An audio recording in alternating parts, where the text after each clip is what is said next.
लग्नाची पेढी या मालिकेच्या आजच्या भागामध्ये आपण पाहणार आहोत मधूने सिंधूला पकडून ठेवलेला आहे. सिंधूचा आवाज राघवपर्यंत पोहोचावा याकरता मधूने तिच्या हातावर चाकूने जबरदस्त वार केलेला आहे. या वारामुळे सिंधू ओरडणार आणि सिंधूच्या ओरडण्यामुळे लपून बसलेला राघव बाहेर येईल अशी तिला शंका आहे आणि त्यामुळंच तो वार तिने केलेला असतो. आणि खरोखरच सिंधू ओरडायला लागलेली आहे. सिंधूच्या हातावर वार झाल्यामुळे सिंधू बिवळत असते आणि त्या गोष्टीचा आनंद मधू आणि श्रीकांत वकिलाला होत असतो. आता तरी राघव बाहेर येईल असं त्या दोघांना वाटत असतं. सिंधू मात्र रक्तबंबाळ झालेली असते आणि ते पाहून मधूला मात्र आसुरी आनंद झालेला असतो. तिचा तो रक्तबंबाळ झालेला हात धरून आणि त्यावर दाबून ती ओरडते आहे आणि म्हणते, "राघव बघ आता तुझ्या सिंधूचे काय हाल झालेत. आता तरी बाहेर येशील ना? आता तुला बाहेर यावंच लागेल." असं म्हणून सिंधूचा हात धरून ते तिला तिथंच गोल गोल फिरवत आहे आणि राघवला हाक मारत आहे. "राघव लवकर जिथं असेल ना तिथून बाहेर निघ, नाहीतर या सिंधूचं मी काय करेल सांगता येत नाही. आज माझा राग अगदी डोक्यात गेलेला आहे. अजून सपासप वार करून मी तिला रक्तबंबाळ करून टाकेल," असं ती बोलत असते. आणि त्याच वेळेस झुडपामधून एक गोष्ट घडते. ती म्हणजे झुडपामधून लपलेल्या रुक्मिणी, राजश्री आणि ऋतुजा त्यांच्या हातामध्ये असलेले टोमॅटो वकील आणि मधू यांच्या अंगावर मारायला सुरुवात करतात. अचानक झालेल्या हल्ल्याने मधू आणि वकील एकदम घाबरून जातात. नक्की हे काय व्हायला लागले हे त्यांना समजतच नाही. पण झुडपाच्या आडून कोणतरी आपल्यावर हल्ला करतंय हे त्यांना समजलेलं असतं. मधू, श्रीकांत वकील आणि गुंडांच्या अंगावर, नाकावर, तोंडावर पटापट टोमॅटो पडत असतात आणि त्यांना काय करावं ते सुधरत नसतं. हातातील बंदुकीने निशाणा धरणं देखील शक्य होत नसतं. पण तेवढ्यात मधूच्या गुंडांनी ऋतुजाला पकडून आणलेलं आहे. ऋतुजा झुडपाच्या मागं असते आणि गुंड तिच्या मागं जाऊन तिला पकडून आणतो. तर इकडे सिंधू देखील आता मधूशी झटापट करायचा प्रयत्न करत असते. पण ऋतुजाला पकडलं गेलेलं असतं आणि त्यामुळे सिंधू देखील शांत होते. त्यांच्या पाठोपाठच रुक्मिणी आणि राजश्री यांना देखील गुंडांनी पकडलेलं असतं आणि त्यांना देखील आता सिंधूच्या जवळच आणून उभा केलेलं असतं. मधू मात्र पुरती चिडलेली असते. मधू रुक्मिणीच्या जवळ जाते आणि म्हणते, "काय गं रुक्मिणी, तुला खूप मस्ती आली आहे का?" अशा प्रकारे मधू रुक्मिणीला चक्क एकेरी बोलत असते. मधूचा तो चेहरा पाहून रुक्मिणीला तर एकदम घाबरायला होतं. रुक्मिणी म्हणते, "अशा भाषेत माझ्याशी बोलायचं नाही." मधू म्हणते, "तुझ्याशी कोणत्या भाषेत बोलायचं ना ते तू मला शिकवू नको. आज तुमच्या जिंदगीचा शेवटचा दिवस आहे, एवढी गोष्ट लक्षात ठेवा. आजपर्यंत तुम्ही मला खूप त्रास दिला आहे, पण आज शेवटचा त्रास मी तुम्हाला देणार आहे." रुक्मिणी म्हणते, "माझ्याच घरात राहून तू मला त्रास देत राहिलीस आणि उलट तू मला बोलतेस." मधू म्हणते, "मी तुम्हाला कधीच त्रास दिला नव्हता. तुम्हीच मला जास्त त्रास दिलेला आहे. माझ्या आयुष्याचं एक स्वप्न देखील तुम्ही पूर्ण होऊ दिलेलं नाही आहे आणि आता त्याचा बदला घेतल्याशिवाय मी राहणार नाही आहे." मधू पुरती हट्टाला पेटलेली आहे. मधूचा राग अगदी तिच्या डोक्यात गेलेला आहे आणि मामा मधूला सांगतोय, "मधू आता जास्त वेळ लावू नको. आपल्याकडे वेळ कमी आहे. पटकन यांना संपवून टाक आणि एकदाचा हा बदल्याचा विषय कायमचा मिटवून टाक." तेव्हा मधू म्हणते, "इतक्या लवकर नाही. ह्यांना तडपडून तडपडून मी मारणार आहे. तोपर्यंत ह्यांना मी सोडणार नाही." मामा म्हणतो, "तुला जे काय करायचं ते कर, पण पटकन कर, कारण आपल्याकडं जास्त वेळ नाही आहे. आपल्याला ह्यांना लवकरात लवकर संपवणं गरजेचं आहे." मामा आणि मधू यांनी रत्नपारखी कुटुंबियांना संपवण्याचाच प्लॅन करून टाकलेला आहे. तेव्हा मधू म्हणते, "ठीक आहे, आता एकेकानं सुरुवात करूया. ही तर रत्नपारखी कुटुंबाची हेड ऑफ डिपार्टमेंट आहे. मग हिच्यापासून सुरुवात करू का? पण नको. मला तर हिच्यासमोर हिच्या घरातल्या सगळ्या सदस्यांना एक-एक करून मारायला मज्जा येईल." असं म्हणून ती ऋतुजाच्या समोर गेलेली आहे आणि ऋतुजाच्या डोक्यावर तिने बंदूक ठेवलेली आहे. या ऋतुजाच्या डोक्यात पटकन 2 गोळ्या घालते आणि रुक्मिणीला दाखवते, की तुझ्या घरातले एक-एक सदस्य कसा प्राण सोडत आहेत ते. यांना मरताना पाहून रुक्मिणी आणि सिंधू यांच्या डोळ्यामध्ये जे अश्रू येतील ना, तेच माझे बदल्याचे अश्रू असतील, असं ती बोलत असते. रुक्मिणीला तर मधूचं हे रूप पाहून खूपच मोठा आश्चर्याचा धक्का बसला आहे. सिंधू देखील शांत बसलेले आहे. पण तेवढ्यात आलेला आहे राघव. राघवने जबरदस्त एंट्री मारून हातात एक काठी घेऊन तो आलेला आहे आणि काठीचा तो फटका त्याने जबरदस्त मधूच्या हातावर दिलेला आहे. ऋतुजावर धरलेल्या हातावर त्याने तो फटका दिलेला असतो आणि त्यामुळे मधूच्या हातातील बंदूक खाली पडलेली असते. आता राघव धावत पळत जाऊन गुंडाला पटकन पकडतो, त्याच्या हातातली बंदूक धरतो आणि त्याला जोरात बुक्की मारून त्याला खाली पाडतो. राघवने गुंडांशी झटापट करायला सुरुवात केलेली असते. त्याच्याकडची बंदूक घेऊन आता ती बंदूक त्याने मधूवर रोखून धरलेली आहे आणि मधूला तो म्हणतोय, "मधू, तुझाच खेळ आता समाप्त झालेला आहे. तुम्हाला असं वाटत होतं ना, की तुम्ही जिंकू शकाल, पण तुम्ही जिंकू शकणार नाहीत." त्याचबरोबर तो मामाच्या देखील समोर जाऊन उभारला आणि मामाची देखील त्याने बंदूक काढून घेतलेली आहे आणि मामावर देखील बंदूक रोखून तो बोलत आहे, "तुमच्या दोघांचाही खेळ खलास झाला बाकीच्याही गुंडांना त्याने बंदूक खाली टाकायला लावलेली आहे आणि आता सर्वजण राघवच्या अंडर आहेत. राघवने मधू, मामा आणि सर्व गुंड यांना जेरबंद करून ठेवलेलं आहे. ऋतुजाने देखील संधीचा फायदा घेऊन मधूच्या हातातली बंदूक स्वतःकडे घेऊन तिला जेरबंद करून ठेवलंय. राघव अगदी योग्य वेळेला आलेला पाहून सिंधूला खूप छान वाटतं. हिरोसारखी एंट्री मारून आलेल्या राघवच्या मिठीत सिंधू गेलेली आहे. "राघव, बरं झालं तुम्ही आला. मला तर खूप टेन्शन आलं होतं," असं ती राघवला बोलते. राघव म्हणतो, "मी आहे ना, तोपर्यंत कसलंच काहीच टेन्शन घ्यायचं नाही सिंधू. आता या सगळ्यांचा खेळ समाप्त झालाय.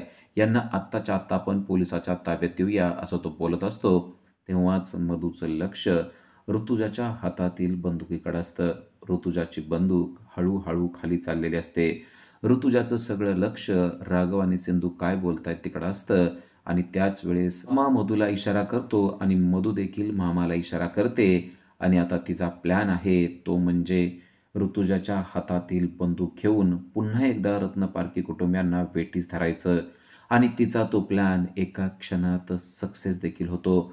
कारण एका क्षणात तिने ऋतुजाची बंदूक काढून घेतलेली असते आणि पुन्हा तीच बंदूक तिच्या डोक्यावर लावून ती राघवाला म्हणते, "राघव, पटकन तुझी बंदूक खाली टाक, अन्यथा हिच्या खोपडीमध्ये 2 गोळ्या घालून हिचा जीव घेणार आहे." आता राघवला काय करावं ते कळत नसतं. त्याची एक बंदूक मामाच्या दिशेने असते, पण आता मामाच राघवच्या दिशेने येतो आणि त्याच्या हातातील बंदूक घेतो आणि म्हणतो, "तुझ्या घरातल्या सदस्यांचा जीव प्यारा असेल तर त्या बंदुकी लवकर हातातून टाक." अन्यथा राघवला त्याच्या हातातील बंदूक खाली टाकण्याशिवाय दुसरा पर्यायच उरलेला नसतो.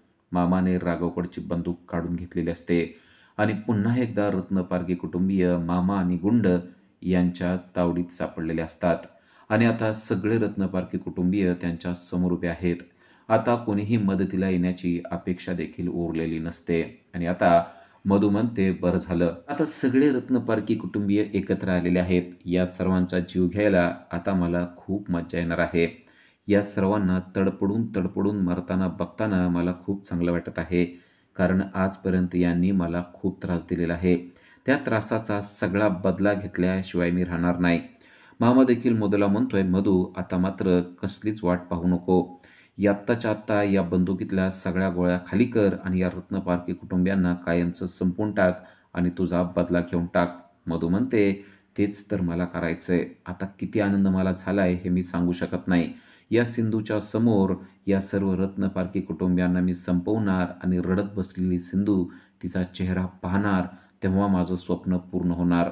या राघववर मी किती प्रेम केलं, पण हा मात्र कधीही माझ्यावर प्रेम करू शकला नाही. त्याला माझं प्रेम कधी कळलंच नाही. राघव, मी तुझ्यावर किती प्रेम केलं, पण तू मात्र माझ्यावर का प्रेम केलं नाहीस?" तेव्हा राघव म्हणतो, "मधू, आता सगळा विषय संपलेला आहे. तुला गोळ्या घालायच्या असतील तर गोळ्या घाल, पण तुझा बदला माझ्याकडे आहे ना, तर माझ्या कुटुंबियांना जाऊ दे." मधू म्हणते, "माझा बदला सगळ्यांकडे आहे. मी फक्त तुझ्या एकट्याकडून बदला घेणार नाहीये. तुझ्या घरातल्या सगळ्या सदस्यांनी मला खूप त्रास दिलेला आहे. मला खूप मनस्ताप दिलेला आहे. विनाकारण मी रायाशी लग्न केलं. तुला माहिती आहे, माझं रायावर जरासुद्धा प्रेम नव्हतं, तरी देखील मला त्याच्याशी लग्न करावं लागलं. कारण ते लग्न फक्त आणि फक्त मी तुझ्यासाठी केलेलं होतं."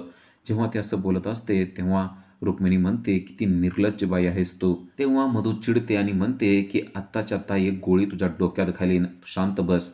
आता फक्त मी बोलण्याची वेळ आहे. आता कोणीही बोलणार नाही. रायाशी लग्न करून मला फक्त राघव तुझ्या जवळ राहायचं होतं, म्हणून मी त्याच्याशी लग्न केलं होतं. राया निघून गेल्यावर देखील मला तुझ्या जवळच राहायचं होतं.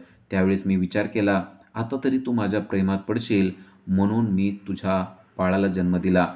रत्नपारखी कुटुंबियांचा वंश खरं तर माझ्याच पोटात जन्मलाय बरं का रुक्मिणीबाई, लक्षात ठेवा." असं म्हणून तिने रुक्मिणीला देखील ते सांगितलेलं आहे. "पण राघव, तुला माझं प्रेम कधीच कळलं नाही.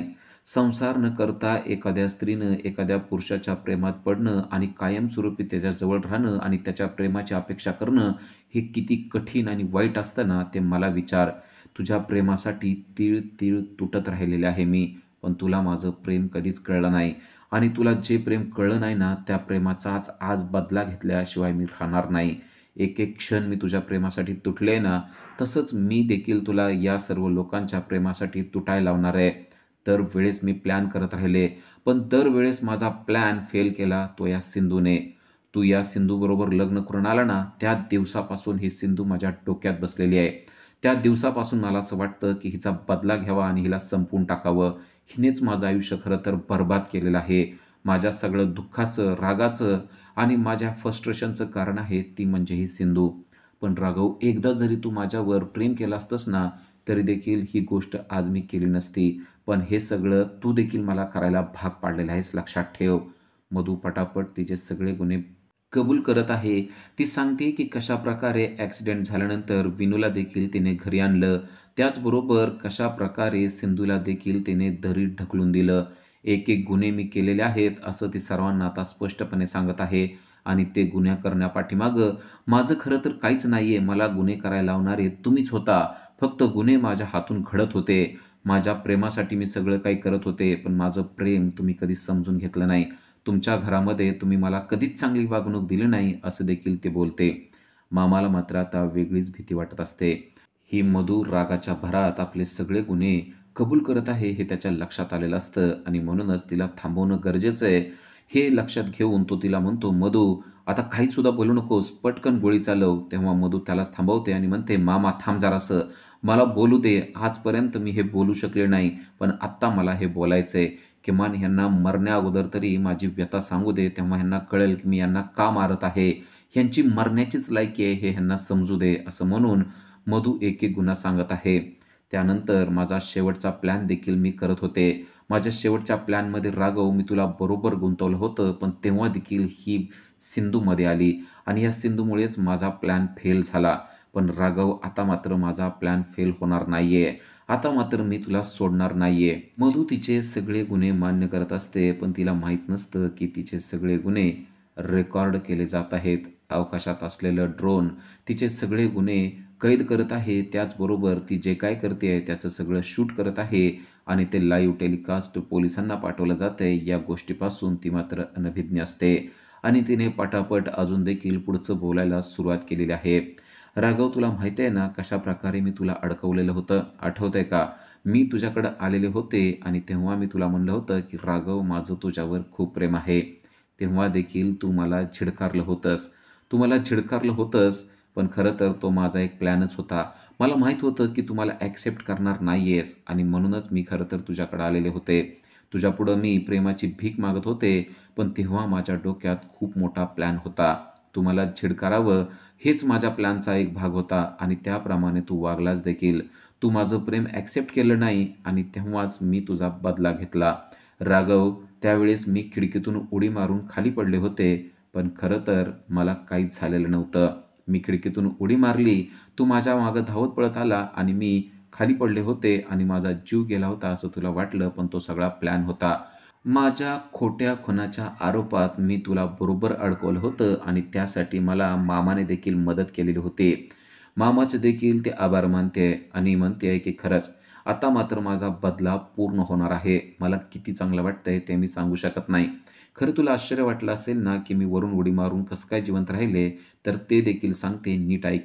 जेव्हा मी उडी मारली ना, तेव्हा अगोदरच सोय करून ठेवलेली होती. माझी आई खाली होती आणि काही गाद्या देखील मी खाली ठेवलेल्या होत्या आणि त्या गाद्यांवर मी उडी मारलेली होती. त्या गाद्यांवर उडी मारल्यानंतर त्या गाद्या त्वरित तेथून हलवण्यात आल्या आणि त्यानंतर मी खाली पडल्याचं नाटक केलं आणि तेव्हाच माझी आई माझ्याजवळ होती. तिने देखील नकली रक्त आणून मला लावलं. त्याचबरोबर थोडंसं रक्त खाली देखील सांडवलं आणि ती तिथून निघून गेली आणि सर्वांना असं भासवलं की मी वरून उडी मारून मेलेली आहे. तुम्हाला देखील तसंच वाटलं. पण आता तुम्ही सर्वजणच मरणार आहात म्हणून हे सगळं सत्य मी तुम्हाला सांगत आहे. पण आता हे सत्य सांगून आणि तुम्ही ऐकून तरी काय उपयोग आहे? असो, जी व्यथा माझी होती ती सगळी मी मांडलेली आहे. इकडं मामा मधूला म्हणतोय, "मधू आता पटकन कर आणि काही बोलू नकोस." पण मधू मात्र ऐकत नाहीये. मधू म्हणते, "नाही मामा, आज मला सगळं बोलू दे आणि यांना सगळं सांगू दे. आज माझा बदला पूर्ण होणार आहे. त्यामुळं मला जे काय बोलायचंय ते बोलू दे." असं म्हणून मधू मात्र तिचे सगळे गुन्हे कबूल करत आहे. सिंधू हे सगळं काही ऐकत असते. सिंधूने केलेला प्लॅन सक्सेस होताना आपल्याला पाहायला मिळतोय. सिंधू मात्र मधूचं सगळं ऐकल्यानंतर टाळ्या वाजवायला लागते. तेव्हा मधू चिडते आणि म्हणते, "तुला वेड लागलंय का? आता तू मरणार आहेस आणि टाळ्या काय वाजवतेय?" तेव्हा सिंधू म्हणते, "आता टाळ्या वाजवण्यासारखीच गोष्ट घडलेली आहे. त्यामुळंच मी टाळ्या वाजवतेय." मधू म्हणते, "तुमच्या सगळ्यांच्या डोक्यावर आता परिणाम झालेला आहे. मृत्यू समोर बघितल्यानंतर असंच होत असतं. पण आता त्याला काही पर्याय नाहीये. आता तुम्हाला मरण्याशिवाय दुसरा काहीच पर्याय नाही." तेव्हा राघव म्हणतो, "मधू, तुझी दुश्मनी माझ्याशी आहे ना, तर तू फक्त मला मार. आता या सर्वांना सोडून दे." मधू म्हणते, "मी सांगितलं ना तुला, माझी दुश्मनी सगळ्यांशी आहे. सगळ्यांना खतम करूनच माझा बदला पूर्ण होणार आहे. त्याशिवाय मी शांत बसणार नाही." असं ती बोलत असते. पण सिंधू मात्र टाळ्या वाजवते आणि म्हणते, "मधू, आता तुझा बदला घेण्याची इच्छा कायमची अतृप्त राहणार आहे. कारण तू जे काय बोलते ना, ते सगळं लाईव्ह टेलिकास्ट होतंय." हे ऐकल्यावर मधूच्या पायाखालची जमीनच सरकते. मधू म्हणते, "कसलं लाईव्ह टेलिकास्ट आणि काय बोलतेस तू? तुला कळतंय का? तुला वेड लागलंय का?" सिंधू म्हणते, "वेड तर आता तुला लागणार आहे. कारण तुला आता आयुष्यभर जेलमध्ये राहावं लागणार आहे. तू जे काय बोलतेस ना, त्याचं प्रक्षेपण पोलिसांच्या समोर होत आहे. तू माझ्या प्लॅनमध्ये अडकलेली आहेस. आम्ही तुझ्या प्लॅनमध्ये अडकलेलो नाहीयेत." मधू म्हणते, "तू काय बोलतेस ते जरा मला नीट सांग. मला कळत नाहीये तू काय बोलतेस ते."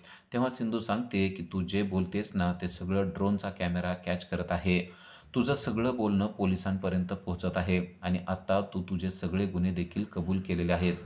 कशाप्रकारे तू रत्न पारखी कुटुंबियांना फसवलं, कशाप्रकारे तू रत्न पारखी कुटुंबियांच्या घरी राहिली, कशाप्रकारे तू राघवला तुझ्या खोट्या खुनाच्या केसमध्ये अडकवलं, अशी इत्थंभूत माहिती तू आता कॅमेऱ्याच्या समोर दिलेली आहेस. आणि तुझा हा व्हिडिओ देखील तयार झाला आहे आणि तुझं लाईव्ह टेलिकास्ट देखील पोलिसांच्या समोर पोहोचलेलं आहे." मधू जेव्हा हे ऐकते, तेव्हा तिच्या पायाखालची जमीनच सरकते. "सिंधू, तू काय बोलतेस? खरं बोलतेस का?" सिंधू म्हणते, "मी खरंच बोलते. आता तुला हे ऐकायचं असेल तर ऐक, नसेल ऐकायचं तर नको ऐकू. पण तूच माझ्या प्लॅनचा भाग झालेली आहेस." सिंधूने प्लॅन केलेला आता ती सांगतेय. सिंधू जेव्हा घरी असते, तेव्हा घरच्यांना तिने प्लॅन बी सांगितलेला असतो आणि प्लॅन बी हाच असतो, की मधूला काही केल्या घराच्या बाहेर काढायचं. नुसतं तिला बाहेर काढायचं नाही, तर तिला तिचे सगळे गुन्हे वधवायला लावायचे आणि ते सगळे गुन्हे कॅमेऱ्यामध्ये कैद करून पोलिसांपर्यंत पोहोचवायचे. आणि त्यासाठी तिने आय-जी साहेबांची देखील मदत घेतलेली असते. राघव आणि सिंधूचा हा प्लॅन बी असतो. खरं तर ते देश सोडून जाणार नसतात. उलट मधूलाच पोलिसांच्या ताब्यात कसं द्यायचं, तिचे सगळे गुन्हे कसे वधवून घ्यायचे, असा हा प्लॅन बी केलेला असतो. आणि आता या प्लॅनमध्ये त्यांनी पोलिसांना देखील घेतलेलं असतं. पोलिसांना देखील राघवने आणि सिंधूने सांगितलेलं असतं, की कशाप्रकारे आपल्याला मधूला पकडावं लागणार आहे. त्याचबरोबर काय केलं तर ती तिचे सगळे गुन्हे कबूल करणार आहे. आणि म्हणूनच सिंधू आय-जी साहेबांना देखील भेटलेली असते. आणि त्यांना भेटून तिने सांगितलेलं असतं, की आपल्याला मधूला जिवंत कसं पकडायचं आहे. त्याचबरोबर तिचे गुन्हे देखील आपल्याला वधवून घ्यायचे आहेत. आणि तेव्हा आय-जी साहेब देखील सिंधूला म्हणलेले असतात, की "तुला जी काही मदत लागणार आहे, ती मी करू शकतो. कारण राघव हा कर्तबगार पोलीस अधिकारी आहे आणि तो कधीच गुन्हा करणार नाही, या गोष्टीची जाणीव मला देखील आहे आणि त्यामुळंच मी तुझी मदत करत आहे." आणि म्हणूनच सर्व प्लॅन झालेला असतो. सिंधू आता हसत असते आणि मधूला सगळं काही सांगत असते. पण आता मधूला मात्र पश्चाताप होत आहे. कारण आपण रागाच्या भरात सगळं काही बोलून बसलेलो आहोत आणि आता आपलाच खेळ समाप्त झाला आहे, हे आता मधूच्या लक्षात आलेलं असतं. मधूला कळलंय, की सिंधूने खूप मोठ्या प्लॅनमध्ये आपल्याला अडकून टाकलेलं आहे आणि आपण पण मूर्खासारखं त्या प्लॅनमध्ये अडकून बसलेलो आहोत. उद्याच्या भागामध्ये आपल्याला पाहायला मिळतं, की मधू अजून देखील सिंधूला बोलत आहे आणि म्हणते, "तुला असं वाटत असेल, की हा सगळा प्लॅन केला म्हणजे मी तुला जाऊ देईल. पण मी अजून देखील हरलेली नाहीये. या प्लॅनमध्ये मी तुला सक्सेस होऊ देणार नाहीये." असं म्हणून मधू सिंधूच्या डोक्यावर बंदूक ठेवून म्हणते, की "तू कशी सक्सेस होते ना, तेच मी बघते." पण आता पोलीस मात्र त्यांच्या खूप जवळ पोहोचलेले आहेत. पोलिसांनी लोकेशन देखील ट्रॅक केलेलं आहे आणि आता पोलिसांची गाडी मधू आणि मामाच्या समोर येऊन उभारलेले आहे. मामा पुरता घाबरून गेलेला आहे. कारण पोलीस आता जवळ आलेत आणि पोलिसांनी येऊन त्याला पकडलेलं आहे. तर मधू देखील घाबरून गेलेली आहे. पोलिसांनी हवेत गोळीबार केलाय आणि सर्वांचे हत्यारं खाली टाकण्यासाठी सांगितलेले आहेत. मामा आता जेरबंद झालेला आहे. तर मधू देखील आता जेरबंद होताना आपल्याला पाहायला मिळते. अचानक आलेल्या पोलिसांमुळे गुंड तर पळूनच गेलेले आहेत. आता मधू आणि मामा पोलिसांच्या ताब्यात जेरबंद झालेले आपल्याला पाहायला मिळत आहेत.